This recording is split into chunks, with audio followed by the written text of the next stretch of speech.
சிவபெருமானே அவரையே நமஸ்காரம் பண்ணிக்கிறார். இது ஒரு நிகழ்ச்சி நடந்ததா.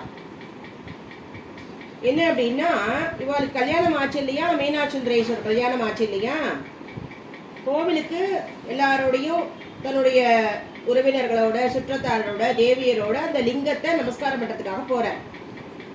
அதுக்கப்புறம் அங்க முடிச்சுட்டு எல்லாரும் போஜன சாலைக்கு போறா. அப்போ பதஞ்சலி வியாக்கிரபாதர் அப்படின்னு 2 முனிவர்கள் இருக்கா.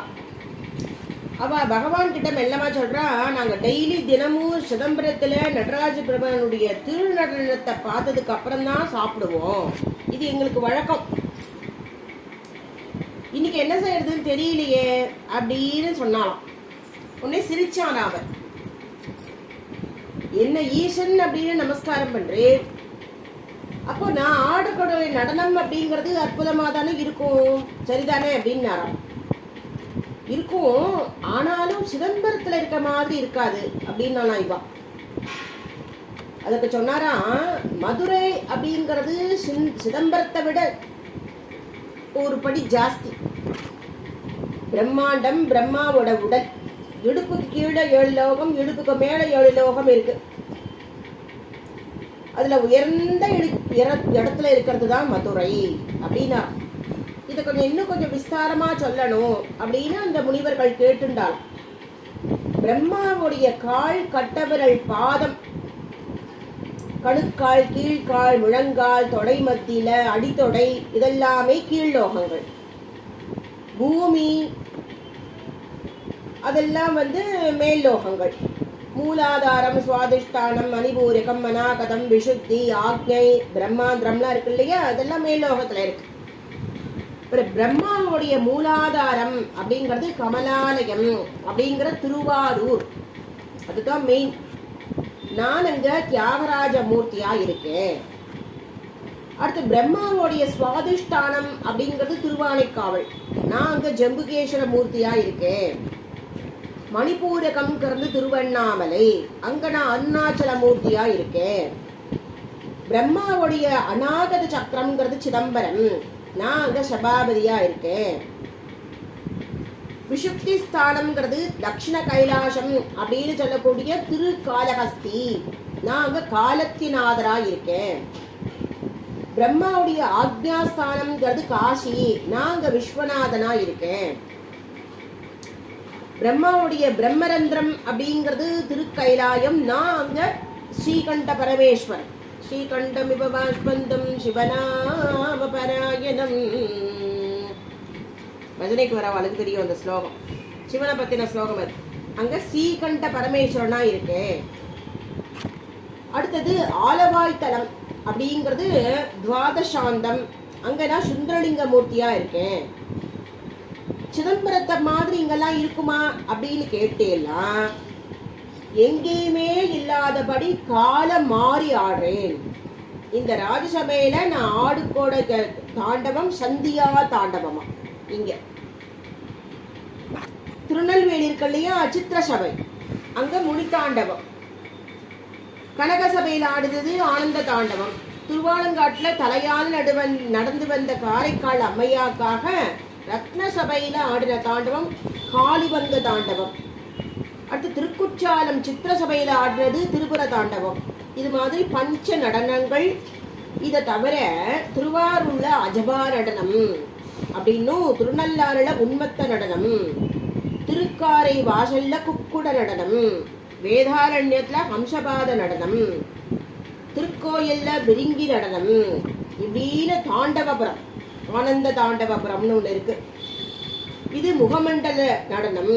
பேரூர்ல ஊத்வ தாண்டவம், திருப்பத்தூர்ல கௌரி தாண்டவம். இந்த ஆலவாய் தாண்டவம் எல்லாத்துலயுமே இது ரொம்ப சிறந்தது அப்படிங்கிற. திருநெல்வேலியில முய் தாண்டவம் தாமர சபை, அது திருப்பத்தூர்ல கௌரி தாண்டவம். மதுரையில கால் மாறின ஆடின தாண்டம், இடது பதம் தூக்கின்னு வரும் இல்லையா, அது மாதிரி கால் மாறி ஆடினது அங்க சந்தியா நடனம். இது வெள்ளியம்பலம் சொல்லுவா. அடுத்து ஆனந்த தாண்டவபுரம், இங்க முகமண்டல தாண்டவம். இது எங்க இருக்கு அப்படின்னா, தஞ்சாவூருக்கும் மாயவருக்கும் நடுவுல இருக்கு. அடுத்து திருக்காரவாயல். திருக்காரவாயல் அப்படிங்கிற இடத்துல குக்குட நடனம். தஞ்சை மாவட்டத்துக்கும் அறந்தாங்கிக்கும் திருவாரூர் போற வழியில இருக்காது. அடுத்து திருவாரூர்ல அஜபானந்தம் ரொம்ப அழகா இருக்கும். அது அப்படியே போட்டு அந்த சாமியை ஆட்டு ஆட்டு ஆட்டுன்னு இருப்போம். எவ்வளோ ஆட்டு ஆட்டுற பயமா இருக்கும், எனக்கு கீழே விழுந்துருமோன்னு. இப்படிமா அப்படிமா இப்படிமா இருப்ப ரொம்ப அழகா இருக்காது, ரொம்ப நல்லா இருக்கு. திருவாரூர்ல அஜபா நடனம். பேரூர் கோயம்புத்தூர் கிட்ட இருக்கு இல்லையா, அதுக்கு மேலச்சிதம்பரம்னு பேரா அந்த ஊருக்கு. பேரம்பலம் அப்படின்னு பேரு உண்டாம். அங்க திருப்புர தாண்டவம்.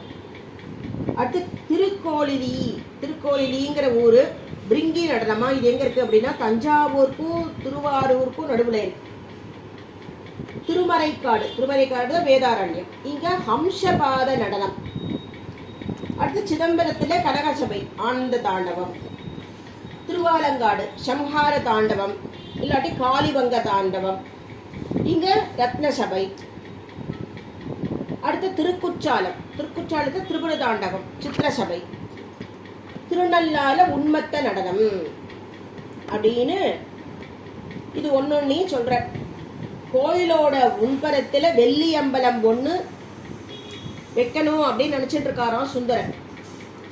ரத்ன மேடையில வெள்ளி அம்பலம் வந்ததா, அதுல ஏறி நின்னாராம். அபஸ்மாரம் அப்படிங்கிற அரக்கன் இருக்கான் இல்லையா, அந்த நடராஜர் பாதத்துல அடியில இருக்கானே அவன் பேரு அபஸ்மார்னு பேரு. வலது கால் கீழே இடது கால் மேல கொஞ்சம் வளைச்சு 10 புஜங்களோட ரொம்ப அழகா நிக்கிறாராம் பகவான். ஒரு கையில சூலம், ஒரு கையில நாகபாஷம், 4 கைகள்ல உடுக்கு, அம்பு, கத்தி, கோடரி, அதுக்கப்புறம் மழு, வில், கேடயம், கோல் அப்படின்னு அப்படி வச்சுண்டு அப்படி ஆடுறாரா. அந்த ஆடலை பார்த்த எல்லாரும் தன்னை மறந்துட்டாலும். சடையும் கங்கையும் சந்திரனும் துள்ளி ஆடுறதான். நாகப்பூனுள் 3 கண்கள் அப்படின்னு. இப்பதானே இருந்தார், இப்பதானே மாப்பிள்ள மாதிரி இருந்தார், அவரா இவர் அப்படிங்கிற மாதிரி இருக்கா. அம்பாலே அப்படி பாக்குறாளாம் பயந்துண்டு. அப்படி பதஞ்சலி முனிவர் தாளம் போட அந்த தாளத்துக்கு ஏத்த மாதிரி இவர் ஆடினாராம். போச்சு போச்சு போச்சு அப்படின்னு ஜனங்கள்லாம் சொன்னாலாம். வெள்ளியம்பலத்துல அப்படி கால் மாறி ஆடின இடம் மதுரை. இதுதான் 6வது திருவிளையாடல் அப்படின்னு. யார் ஒருத்தர் இந்த ஆனந்த தாண்டவத்தை பக்தி சிரத்தையோடு டெய்லி படிக்கிறாளோ அவளுக்கு எண்ணங்கள் கைகூடும், வியாபாரம் பெருகும், கல்வி, செல்வம், தன்னம்பிக்கை, தைரியம், திறமை எல்லாமே வளரும் அப்படின்னு சொல்லி இதனுடைய பலஸ்ருதி சொல்ற. ஹர நம பார்வதி பதையே, ஹர ஹர மகாதேவா. தென்னாருடைய சிவனே போற்றி, எந்நாட்டவர்க்கும் இறைவா போற்றி.